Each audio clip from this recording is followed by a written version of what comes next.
Also, if you don't want the headphones, you don't have to. I kind of like them. I do too.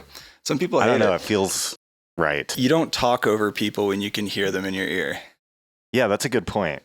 And there's a lot of that happens on the podcast where just people like talking over, especially when you have 3 people in the room. Yeah. And everybody wants to talk at the same time. Yeah, for just sure. like this distorted, awful mess of hearing 3 people. Welcome to the podcast. Thanks. I love having my friends on the podcast. Dude, I'm glad we made it work. Yeah, it was a journey. Yeah. We definitely, this is like the 3rd reschedule or 2nd. I stopped counting. I don't know. Yeah, we're here. You're one of those people, I feel like you don't get enough credit for how talented you are. It's like a classic case of somebody who doesn't have like billions of streams, but like deserves billions of streams. I feel like you're that person. I appreciate that. I agree. Yeah, I'm totally undersold. Like also, yes. But give me those streams. Yeah. It's funny because it's like, yeah, I'm relatively low key in the grand scheme of things. I've been doing it for a while now. I've heard that before. And so it's like one of those weird things where it's like constantly trying to figure out how to bridge the gap of what I think is probably decent music and actually getting it to more people's ears. Yeah. I guess that's what everyone's trying to do, you know? But yeah, we're figuring it out. Yeah. You got to hustle. Yeah. It's a weird industry to be in the music scene. Because it's like a weird balance of like being vulnerable, because it's like your expression, your creativity you're putting out in the world. But you also want to make stuff that people really like. Yeah. And I feel like when I try to make music that people like, it's usually my worst music. I feel that entirely. Yeah. And it gets easier to kind of like toe that line between something that feels authentic to you, but is also approachable. Yeah. Sometimes I would maybe lean in a direction that isn't as like digestible to somebody that's like not trying to have like their ear challenged by something. Even if it's like a texture or just like a weird rhythm, I might like be like, maybe I could not like tone it back, like, or compromise the idea, but like figure out a way to like, I don't know, make it something that could more easily be latched onto by people. So yeah, there's a balance there for sure. Yeah, one thing I really like about your music is that like there's a lot going on, but it's not like too out of left field where nothing makes sense. Like it's got a good like solid theme and a melody or whatever that like is something you can kind of sing along to, or it's catchy. Yeah. But it's interesting. Yeah. Like I've a lot of automation going on in there. For sure. Yeah, and I mean that's the secret to, it's not even a secret. That's just the Secret's way. out. Yeah. Dance music secrets of production 2024. It's like to keep something simple interesting. That's the easiest, most effective way to do it. Even really, really subtle things, you know, like that a person might not necessarily notice in isolation, like if they're, you know, listening to the song for the first time, but it's like the whole reason why if you hear that melody throughout the course of like a whole tune, it doesn't feel like, God, I'm so sick of this melody by the time it's over. You're like, okay, this thing is riding. Yeah. Yeah, definitely.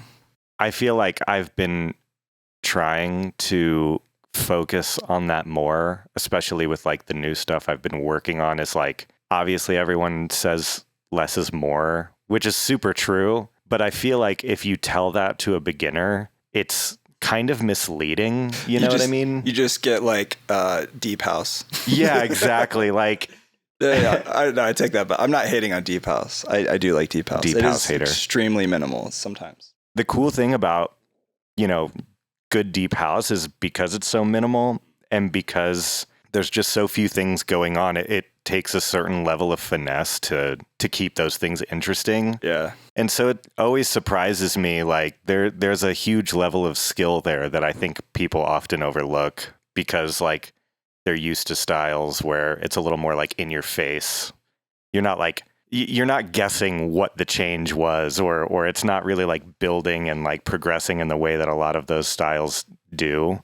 It's like, you know, much more just every 8 bars, something new, like smack you in the face. Whereas like, I do like some of those styles where you kind of have to go along for the journey. But hey, we're in 2024, man. Everyone's got ADD. It's hard out here. It's hard out here. Yeah.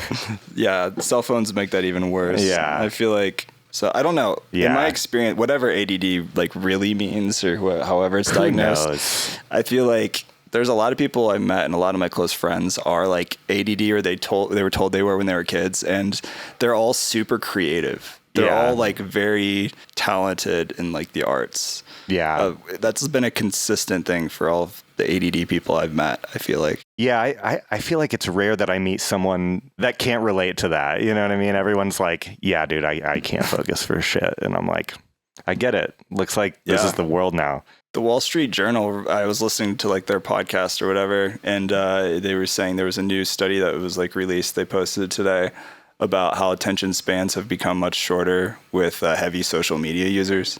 Yeah. And how like they actually don't get as much done. Like their productivity levels are much lower. They can't focus on one task for a longer period of time, basically. I believe it. I mean, it just makes sense. Everything that we do and everything we consume in most cases is bite-sized. Yeah. Whenever you are consuming something that's a little more long form, even just like a podcast, which like personally I really love, and I think it's almost because it's a novelty now. I don't know. It takes a lot more time and attention and more than most people just have. Yeah. I love that stuff just because I like deep diving into like, you know, whether it's like interesting work people are doing or like a breakdown of like a tune. I want all of the details, you know what I mean? Mm-hmm. But that's just me. How is Denver treating you? When did you move? You moved here a couple months after I did. Yeah, it was 2022, July 4th weekend. Nice. It's been treating me really well. I feel like I'm where I'm supposed to be right now, which is just like a good feeling, you know? It's the best feeling, yeah. It's nice that there's just a culture for music here, and there's a little bit of something for everybody. And there's enough space and venues and just people to be able to support it all, you know? That's the key. I feel like the fans here are so dedicated compared to like many other places I've lived. Yeah. Yeah. And I mean, so like I've visited several other places, like being back in the Midwest. I love Chicago, and like obviously that's a huge city. Yes. Austin, love big Chicago. Music city. But it's like when you're just at places where something people do is go see live music, you kind of take it for granted after you're here for a little bit, because like you remember back in Indiana, it's like, yeah, there's like a scene and a community, but it's super small, super close knit, and that's amazing. Yeah. Shout out to all those people. I love you. Yeah. But being somewhere where it's a little more expansive is just good. It's really inspiring, you know? Yeah. Yeah, I agree. I mean, we both moved here from Indianapolis. Yeah. Which is funny because we didn't really hang out much when we lived in Indianapolis until we came to Denver. Yeah, not really at all. Really ironic. Yeah.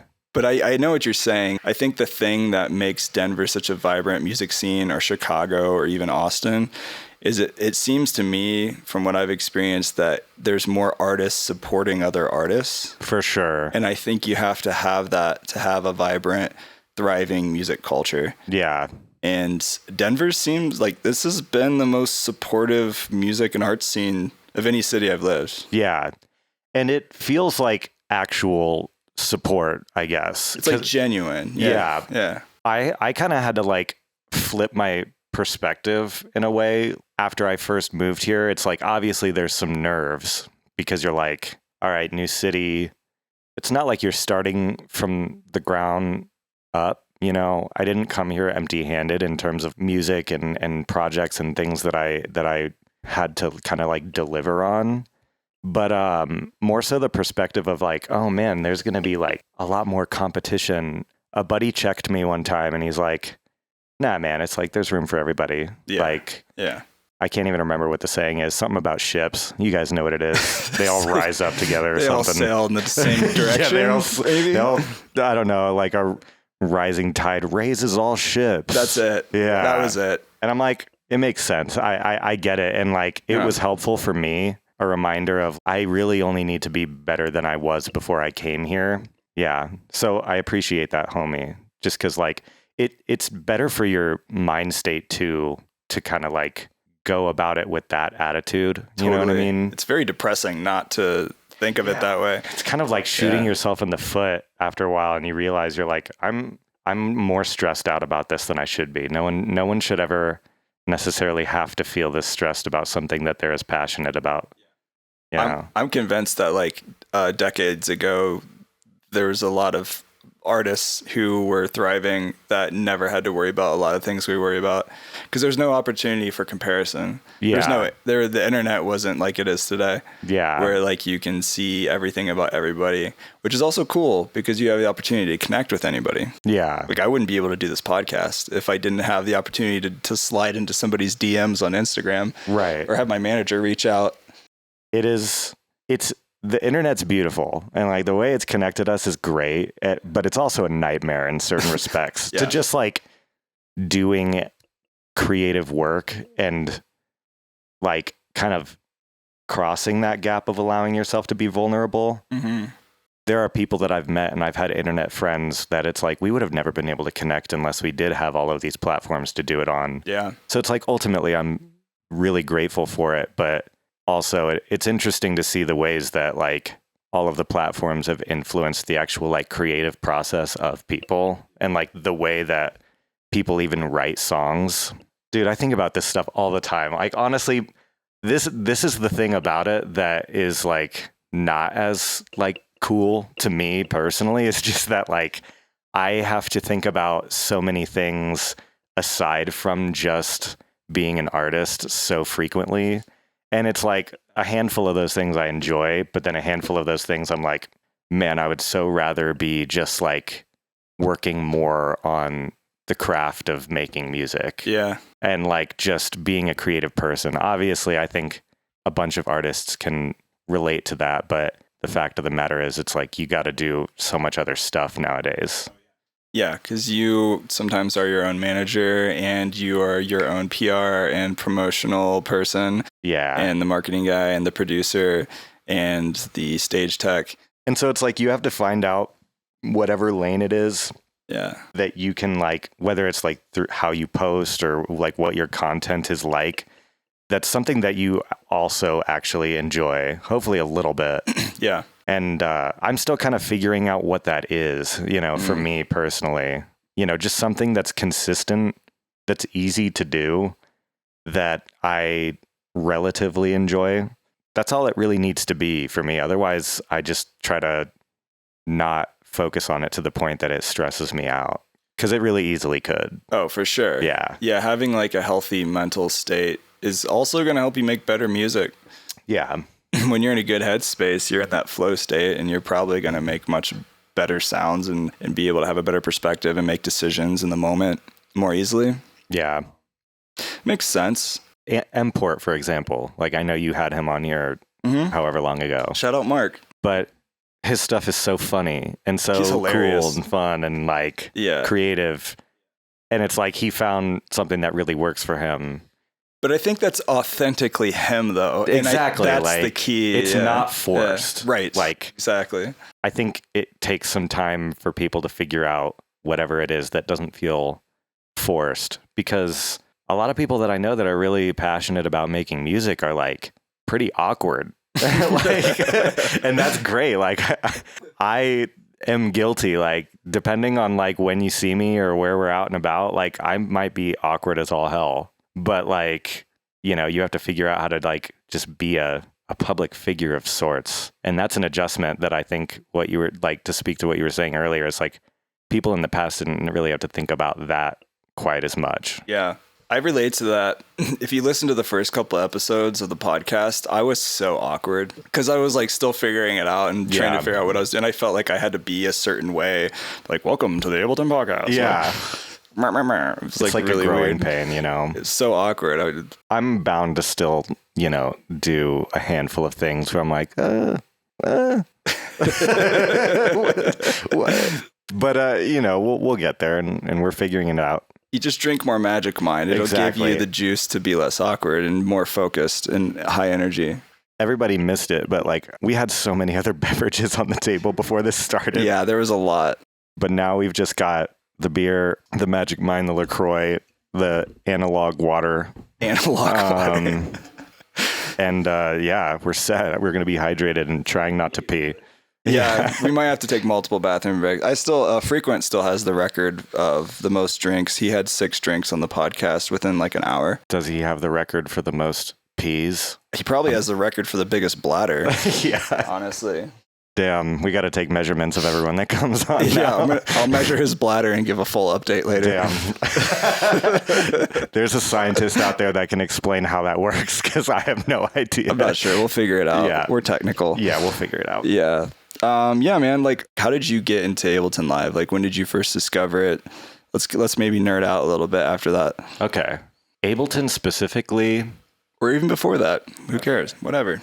I was born in Connecticut.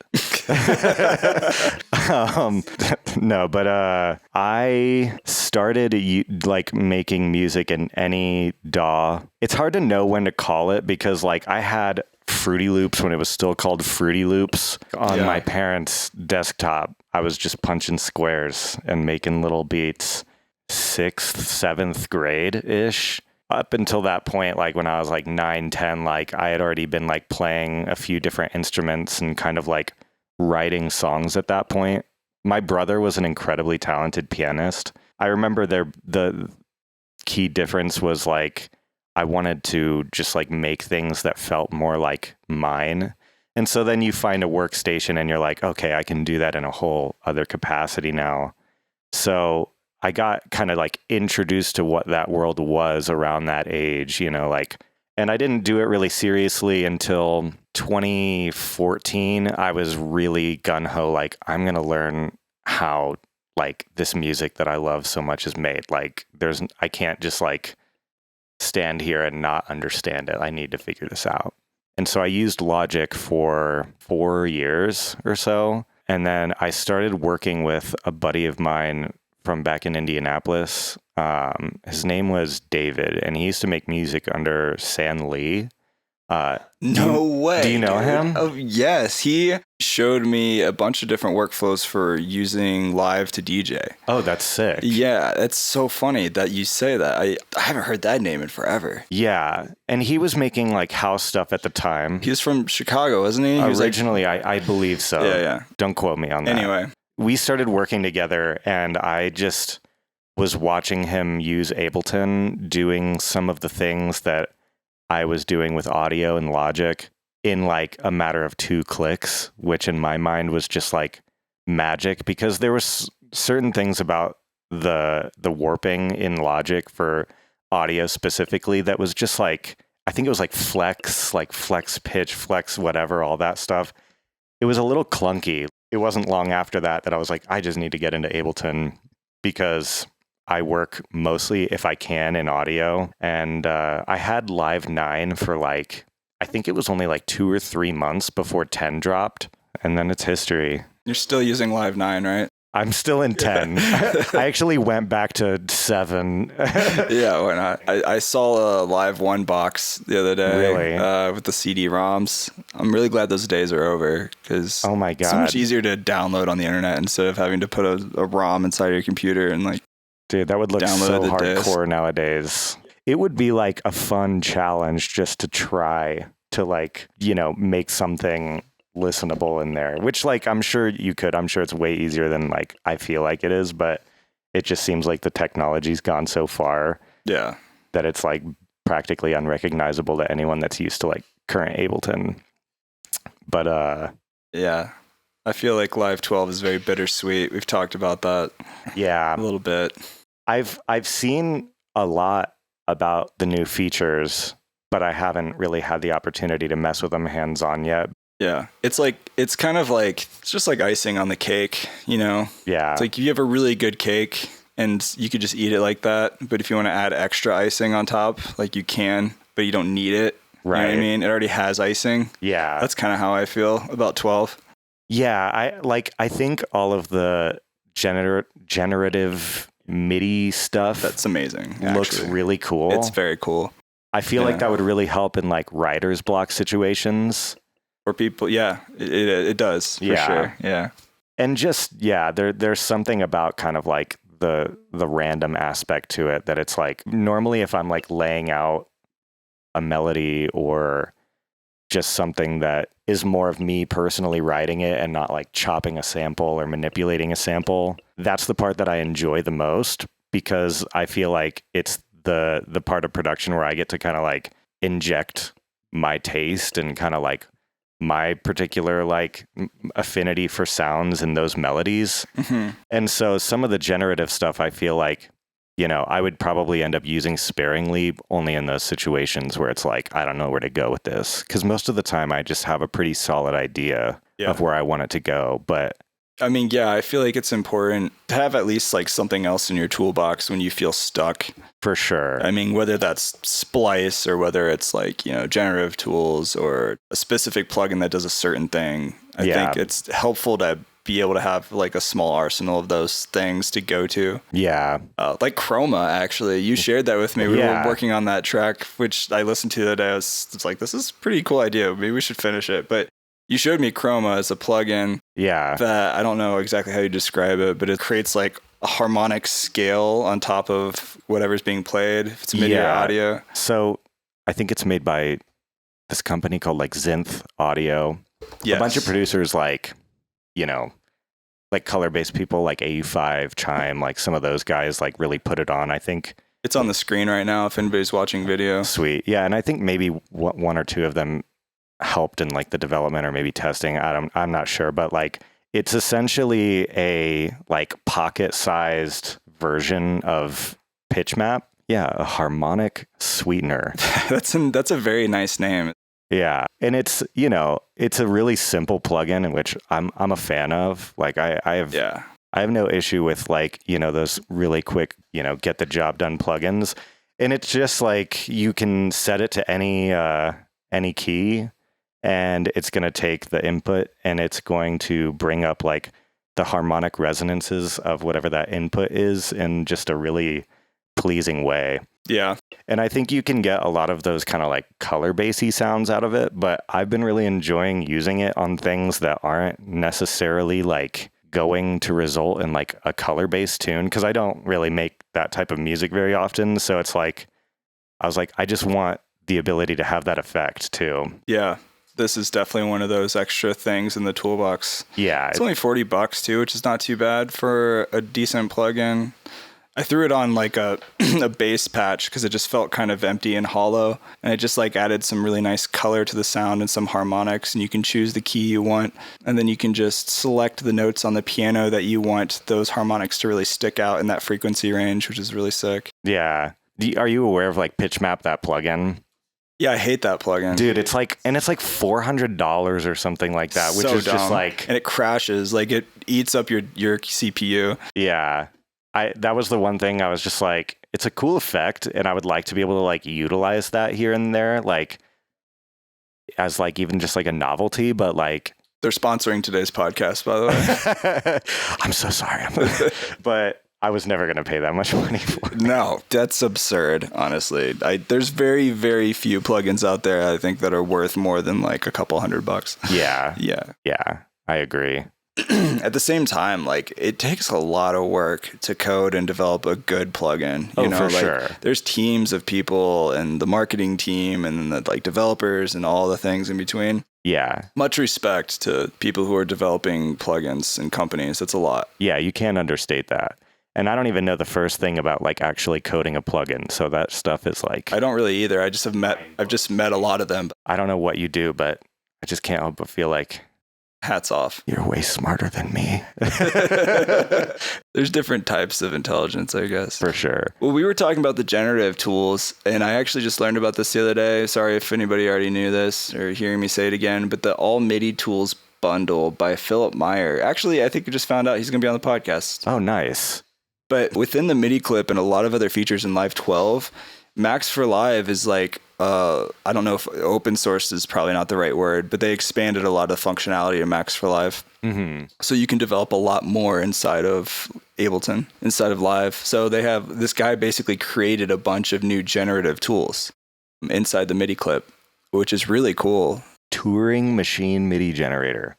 Yeah, he has like a polyrhythm MIDI generator, MIDI transformer, a bunch of different stuff. He just customized basically the MIDI clip so you can do a lot more inside of it, which is really cool. And I've heard great things. He has good reviews. I haven't played with it. I have it. I just need to play with it.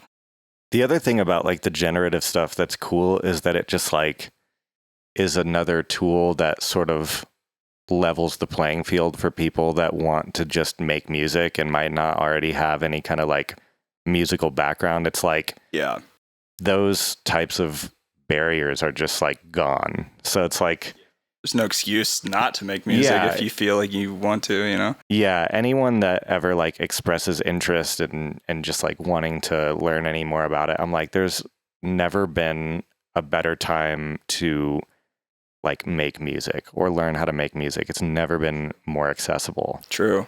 Yeah. I would say like the caveat to that is like, there's never been a better time to make music, but it's definitely one of the more interesting times to like be an artist in the sense of pushing it through an actual, you know, for doing it as something that you really want to like present and put out there and release, as opposed to something that's like more of just like a for you kind of passion and hobby. But yeah, you can make it a career. It's an actual like real possibility. Yeah. And your OnlyFans is doing well. It's doing so well. I honestly like can't keep people off of it. It's overwhelming. And my girlfriend's just like, what is happening? You gotta have that support. It's just like belly button pictures. With hair. A bunch of hair. Really hairy. I have like the deepest innie ever. And like people seem to resonate with that. Dude, I'm really happy for you, man. That's wonderful. Thanks, dude. Yeah, that's awesome. I got pushed by a lot of good friends. They're like, you need to do this. Just shaving a landing strip for your butt. Honestly, that should be the thing, like a poll, because it grows back so fast. I could be like, what should I shave into my belly this month? And it'll be like different. You know, we'll start a poll on this Spotify podcast episode for people say what shape you should shave into your belly button. Cool. Your hair for this episode. All right, sick. And then get good feedback from our audience. Yeah, we'll somehow do an update and like just get the screenshot of it on in an upcoming episode. Yeah, that'll do really well. Yeah. Yeah, I'm excited. Thanks for doing that. For sure, dude. So, favorite Ableton Live devices, packs, presets, other devices, anything that comes to mind, like some of your go-tos. This is a podcast full of nerds. Yeah, for sure. Off the top of my head, just like native stuff. And like, remember, I'm in 10. So like some of the things like shifter, like I still see as frequency shifter. Yeah. Which I love. I love frequency shifter. Yeah, shifter got a new update with 11. Yeah, so yeah. It looks different. And all of the like new capabilities and the way that they combined it. Didn't they combine it with like one of the other plugins? I think that was Phaser Flanger. Oh, okay. Yeah, maybe. But yeah. I just love that the few times I've like worked in 11, it's like you have access to do so much more with it, I feel like, in the shifter plugin. But oh, for sure. I do love frequency shifter, glue compressor, just as like a practical one. Yeah, glue compressor is just nasty. I love distorting with that. Take an OTT and I like drive the output of like an OTT at like a 20% dry wet into a glue compressor with soft clip and the makeup gain. Yeah. Just everything's just fatter. There's something about the soft clip out of the glue compressor that it's like, I haven't found anything else that quite has like the character of the soft clip and glue compressor. It's just got this like smack to it. It's modeling this console, actually. Oh, for real? It's modeling an SSL bus, I believe. Nice. Okay. So yeah, the SSL bus is what it's modeling, so it has that analog kind of quality to it, which if you clip it, it's kind of... Yeah. It's hard to describe. It's like this like kind of roundness. You know what I mean? Yeah. I mean, it's quite literally what it's doing to like the peaks. It's just nice on the ears. It is. And I feel like it's like... Every time I'm like listening to a friend's project, specifically, I'm thinking of my buddy Isaac Uju back in Indianapolis. Yeah. I'd be like, dude, why do your drums sound so ignorant? And it's because they're all just like at 0 or like +6, then with a glue compressor on it, boosting some of the gain and with soft clipping. And I'm like, yeah, you piece of shit. But it sounds great. You know what I mean? It's like one of those just like no rules types of things. That's beautiful. I feel like I'm unlearning a lot of things that I did learn back in the day. Yeah. Just to be able to kind of break those rules and stuff. I tend to use it like in my own stuff, like a little more sparingly, like unless I'm really going for something that's more of a creative effect. It's like rare that I'm like abusing it like crazy in that way. I'll use it more for just like practical stuff of like actually gluing some layers together. Yeah. And or just like giving some punch to the drums and the drum bus. That rack you shared with me, the big Pro Master Hee or whatever it is. I think that was just like, because that was sent to me from a friend, and I feel like that is just a really ignorant chain that I'll use. It is, and I love it. You have to tweak it a little bit because it's just really squashing your tune like crazy. Yeah. It sounds good. Like, it excites the highs a lot. It does. I normally have to like dial in what it's doing to the low end because sometimes it's like cutting out a little more than I want. You know what I mean? Which like I never really thought of putting OTTs on my master. Yeah. But he does pull back a lot of the ratio. Like the ratio is much lower and there's some things changed in it, but definitely like makes stuff tighter and brighter. For sure. And it's one of those tools where like if you want to get a tune to a playable state, like it's just kind of a quick grab and go, throw it on, and then like dial it in as you see fit. And like it's going to be at a relative loudness to like the other tunes that you're playing, which is kind of important when you're playing songs back to back with other like professionally mastered stuff. Yeah. Yeah, definitely. It works in a pinch.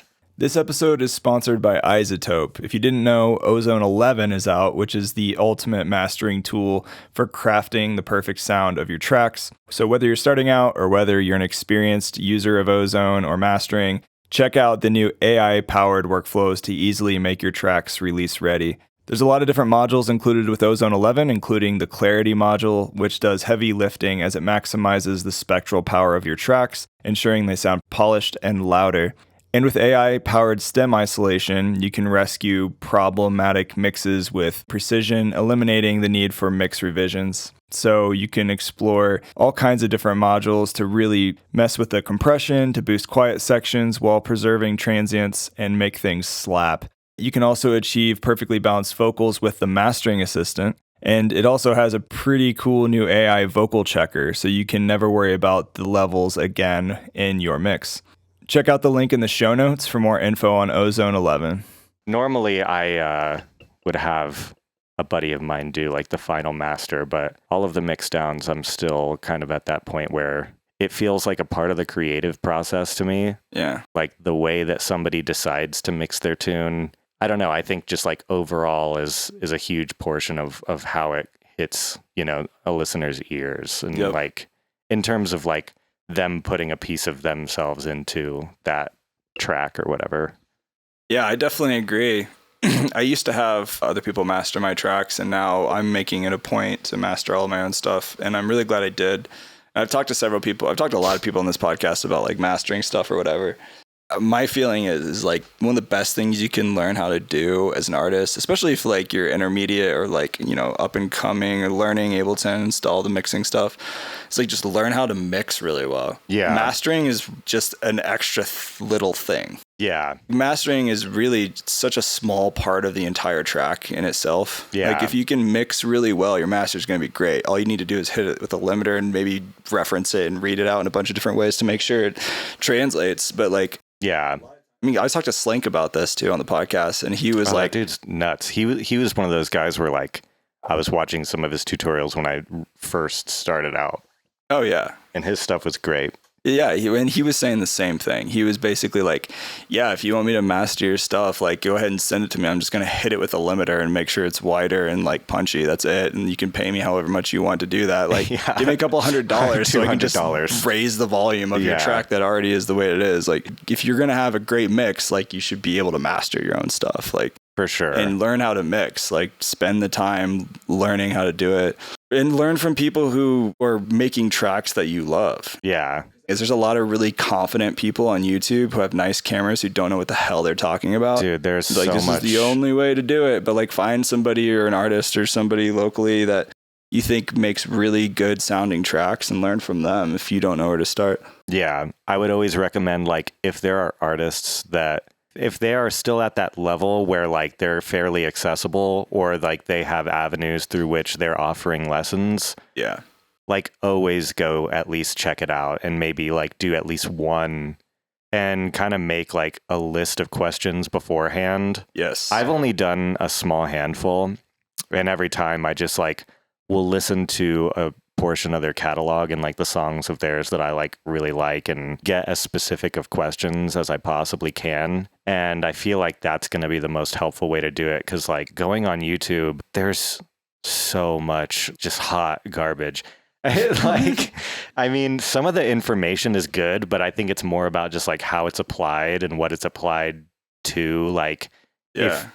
if you open a video and you go to what the end result is at the end of the video and you're not really like, you're like, I would never listen to this. I mean, you could maybe get some info out of it, but it's like, it's not going to get you closer to what you want your end goal to be. Then like, there's probably better resources out there for you. Have you ever taught before? Have you ever thought about it? Yeah, I've done some lessons, and I still offer them. Like, if anybody's interested, definitely like hit me up on like Instagram or really any of the outlets, and we can chat. But I only just recently kind of started doing it over the last year, and it was more some friends here and there. It's one of those things where like I kind of had to build myself up mentally, because I had several friends that were like, you should offer lessons. I think you were like, you should offer lessons. And I was like, could I provide something of value to people? And I was like, absolutely. I could provide something of value to people. No, one small example is today I had an older track that I released many years ago, and I was putting in Rekordbox, and then I played one of your tracks. I think it was Carried Away. Yeah. I was like, damn you, Christian. Your track is so much tighter and louder and brighter than mine. I need to go remaster this because there's no way I could mix into that. Well, thanks. Yeah. But I enjoy teaching a lot. And I think, you know, if you're a beginner or like just getting started out in Ableton, or if you just have specific questions about things that like I've done or that you've heard that you're like, how is that done? I like to think that I can explain it well enough to get it, you know, across to people that are kind of just jumping in. Yeah. That's been fun. I love teaching and also getting taught by people that also enjoy teaching. You know what I mean? Because I can't even remember where we left off on this earlier in the conversation, but when I first started doing the Ableton stuff, David San Lee, he was like my first real mentor. Really?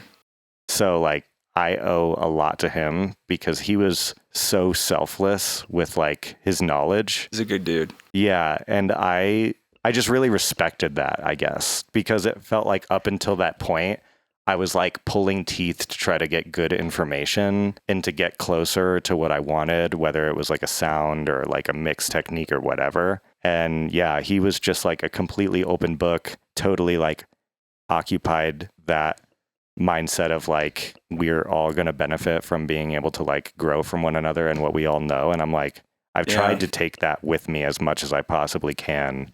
You don't always encounter people like that. There are a lot of people that want to like gatekeep information, and it's like, dude, just share it. That's selfish to me. Yeah. Like it just like there's no way that you're gonna benefit from not sharing. Not at all. Like it's just a double L for every like. It's definitely a lose for everyone. Yeah. I had a guy that I knew that was like pretty popular in the indie rock scene, and he told me, this is like, I don't know, way back in the day when I first started teaching. He's like, yeah, I abide by the phrase, if you can't do it, teach. Yeah. And I was like, and now that I look back at that, that's so funny to me because I've learned way more by teaching than I have anything else. Like, and I've had more opportunities by teaching what I knew for sure to other people. I don't know. And I had this conversation with Ben Casey, who's the head of communities team for Ableton. And he's like one of the greatest teachers I know and the most knowledgeable person. But he's like taught so much, and like he's probably learned and grown the most from doing that, and learned a lot from him. It's a great way to meet people too. Yeah. Like if you're just trying to connect and build a community, like it's an awesome absolutely. way. And I think like when you're going into trying to teach whether it's, music production or anything, it's like conceptualize what it is you're trying to get across. If you can't like physically write down on a piece of paper what it is you're trying to explain, you probably don't even understand it yourself yet. And so it's kind of like a way to figure out things that you yourself could maybe like get a better understanding of. Yeah. But it's very true. Yeah. Speaking of you and music, you have performed several shows in Denver. Yeah. I've attended a few of them. Yeah. It was a great time. You're a great DJ. Thanks. How long have you been DJing? I think I started in 2013 or 14. I have like the story of how I got started DJing is like in retrospect feels so like Lifetime to me, like Lifetime movie vibes. Like I was like serving at this restaurant and I was like had this tractor control S4 on layaway at a pawn shop. And I would go in every week after I got paid or every day after I got paid and put like another like $20 or $30 on it. And it was only like, I don't know, 300-ish bucks or something at the time, maybe 300, 400. So it's like for a DJ equipment, relatively inexpensive. But at the time when you're like, yeah, it's a big deal. 17 or whatever, or you just don't have as consistent money. It's like, you have to work for that. And so I started in like 2013 or 14 in my brother's bedroom back in Bloomington, Indiana, annoying my family with like electro house. And shout out to the family for being supportive through all the electro house. I love you. Yeah, that's a great. Hey, that's not as bad as playing drum set. Like I had a drum set in my family's basement and everybody wore earplugs upstairs. Yeah. So you do have to have a lot of love for your drummer family But like back in the day, I was playing in this hardcore band and we would practice at my house and the drum set lived there. Yes.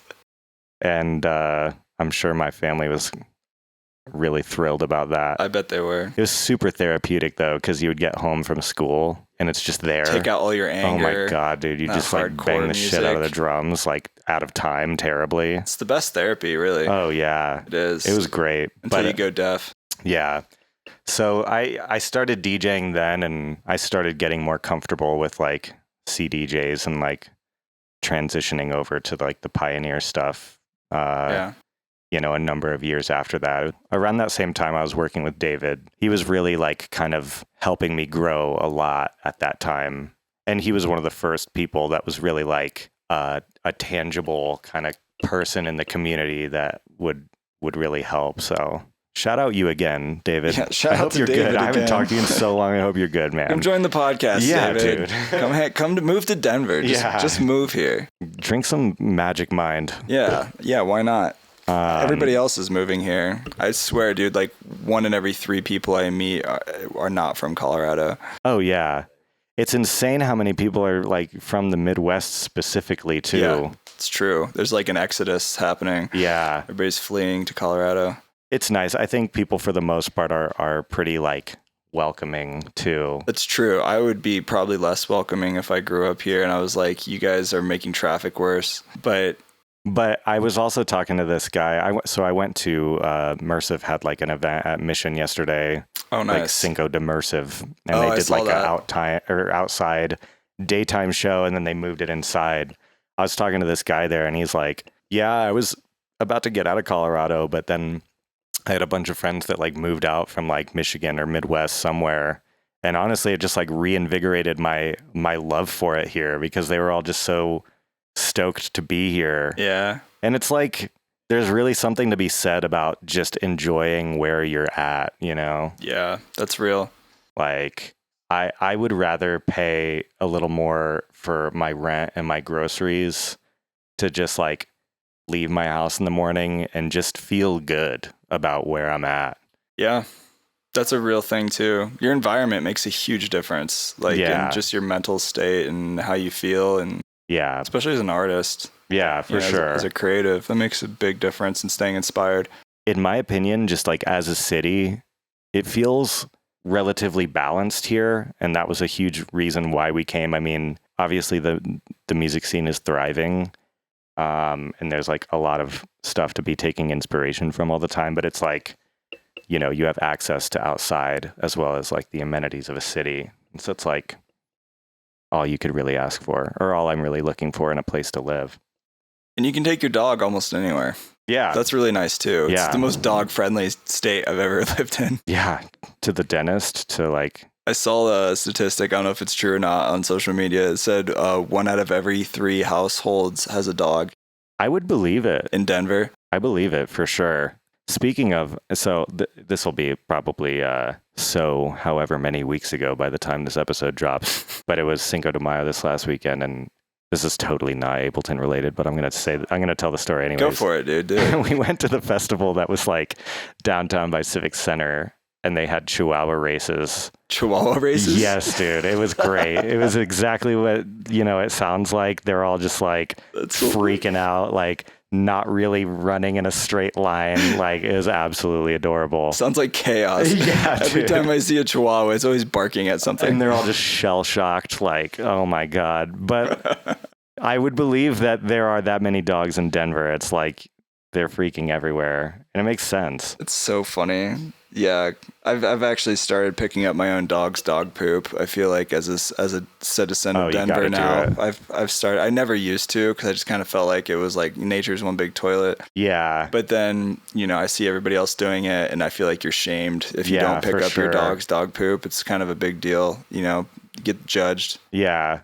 And it gets really awkward telling people after a while, like, hey, like, you're making me feel really bad Yeah. about not picking up my dog's poop every time because I see you picking it up all the time. I think it's actually you get fined for it in the Denver proper. Yeah. If you don't pick up dog poop, you get a ticket. You could get ticketed. Yeah.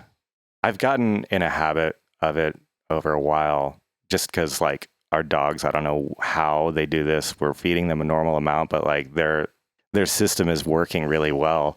You've got good food then. It's Yeah. a lot of fiber. If people didn't do it, like, I think the sidewalks and the streets would be like... It'd be like New York City. Yeah, it'd be... No, I'm serious, It'd be a dude. thing. There'd be a lot of poop everywhere. I almost stepped in poop all the time when I lived like downtown Manhattan, I swear. Sweet God. And it's not even dog poop either. Oh, dude, definitely not. Yeah. No. Yeah, yeah. Yeah. I can honestly say this is the first time on the podcast I've talked about dog poop. Nice. I'm happy to be the first. You're going to have to just continuously rein me in back to like something related to music. So what advice would you give your former self in the earlier days of producing or DJing if you had to go back and be like, younger Christian, this is what I would say. Speaking of dog poop. Right.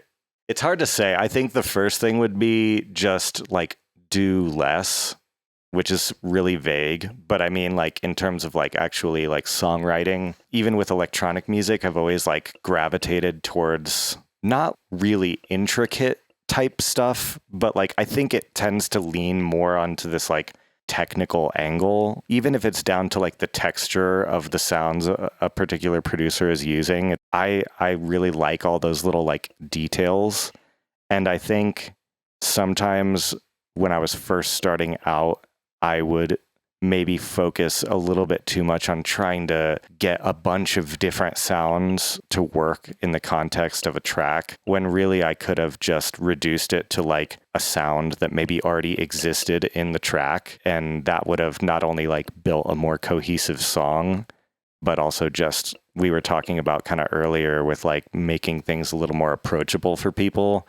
It would have just been a more easily digestible thing. It also, in the same way that it takes a certain level of finesse and skill to make an incredibly simple composition interesting the entire time, it takes a level of finesse and skill to make really intricate arrangements and compositions into something that doesn't feel like it's too much. The best example I have for that are producers like Mr. Bill, where it's like, the dude is crazy and like, he can kind of do both. He can take the simple idea and make it, the most that idea could be.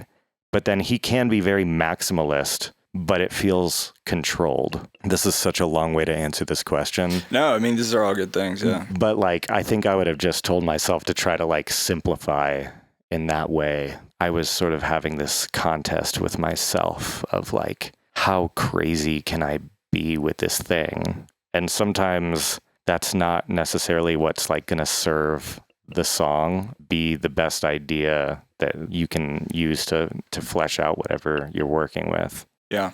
Yeah. I think that would be the first thing. That's good. That makes a lot of sense. Yeah. I feel like I was dealing with that today. I was trying to make two different things work in this build-up, and it was just literally like clogging the toilet of the sound I was like trying to create. Just basically had to like get rid of one of them. Yeah. And just stick with the one thing and just make it what it needed to be. A lot of that, I think, does just kind of come with time, getting your ears used to what will work and what won't. And some of that really is just time. It's just getting used to like whatever it is you're listening on. And also in terms of compositionally, like realizing the things that you're looking at in your DAW, what is actually coming through in a way that matters, and just getting rid of the stuff that isn't. Like, yeah. I've been getting up and walking around my room more often while I'm creating, because it gives you kind of a different headspace. You're not just staring at a screen. Your eyes are like melting out of your head because you've been staring at it for so long. Yeah. Closing your eyes. I know Il Gates talked about that. He'll turn off his computer screen. Yeah. And listen. Sometimes I'll bounce something out if I've been working on it for like a little too long, or if I'm getting to that kind of like ear fatigue point and just not being able to see the project. It's kind of like when you're working on a collab, you're banging your head against the wall of like, what do I do here? How do I like move this forward? And then you step away from the computer after like really getting nothing done. And then immediately you're like, oh, I know exactly what I'm trying to, and then it's like, you can't just like be like, actually move. I know now, but it's that same idea of you just do it with yourself. Yeah. It's weird how you get clarity from that, but there's something to it for sure. That's why I've been really enjoying like doing more collabs lately. I'm sure maybe you can relate. LaCroix time. Yes. Open that drink. This is number 3, technically. Yeah, technically on paper. I had one of these Magic Minds. Shout out Magic Mind. Shout out Magic Mind. They keep sending them, and we love them. They're not even sponsoring the podcast. I just like it a lot. But also they are sponsoring the podcast. Oh, they are? I think they're sponsoring this episode, honestly. Exactly. So we didn't even know. Exactly. Yeah. They should be. That's right. We'll have them send you some. Cool. Be great. Yeah, we love them. They're based in LA. I'm a fan. Check out the link in the show notes. Go buy yourself some. Save 20%. What upcoming projects are you working on? So I have an EP that I've been sending out, and that's, such a process, like, of just sending it out, giving it a little bit of a grace period for people to respond. Sometimes they just don't. I think I'm kind of closing in on just wanting to self-release, and so that'll kind of be out within the next, I'm hoping at some point this summer, just because it's like a collection of tunes that's kind of going in a bit of a different direction. I mean, I still feel like it's very much me. It's still a bit different of a direction, and I don't want to give up too much, but I really believe in the songs, so I'm excited to put them out. Cool. And then it'll have already dropped by the time this episode comes out, but this Friday, the 10th, I'm releasing a song with this group from the Northeast called Earth Hurts. And it's like a compilation that they're putting out. And I think that they're like relatively new to, I think it's Hertz like HZ like audio. Oh, I was like, that's a document. Yeah. So I saw that they were running this competition to go play at like a festival out in New York called Firelights. And so I entered that. Yes, I remember you telling me that. That's awesome. Congrats. I won that, which was cool. That's really dope. I don't ever win anything. I can't remember the last time I won anything. I won. Maybe you should play the Powerball now. Yeah, exactly. Like last time I won something, it was like a jar full of peanut M&Ms, and it was like thousands of peanut M&Ms, like more peanut M&Ms than anyone ever needs. They got disgusting. Long story short, they actually do go stale. Won the thing, and then they reached out and were like, do you want to release on this compilation? And I was like, sure. And so I finished up this tune that I had been kind of having on the back burner for honestly almost like a year. I was like, all right, I'm writing the second drop to this, and we're doing it. So that'll be out by the time this episode airs, and I'm stoked for that one. Awesome. I guess the last thing show-wise that is for sure is the 24th of May. I'm doing this event called Neon Noir Club here in Denver, and it's kind of like a 360 situation, fashion, music, all encompassing thing. Nice. So I'm looking forward to that. I haven't played with them before, and I think it'll be a good time for sure. You said 360 as in like is it like a virtual thing? No, I think it's like just that they'll have the DJs or whoever's playing kind of as like in the center of whatever the space is going to be. Yeah. That's cool. The thing that, really just has taken off since COVID, I feel like. It's been a popular thing. Yeah. Yeah. And I'm here for it, honestly. I think it's cool, and it's just another way to kind of make it more of like a thing that's like about the people there as opposed to just the people performing or whatever. Any way to make it kind of like... It's like a boiler room type of vibe. Yeah, yeah. And I think there's just been like...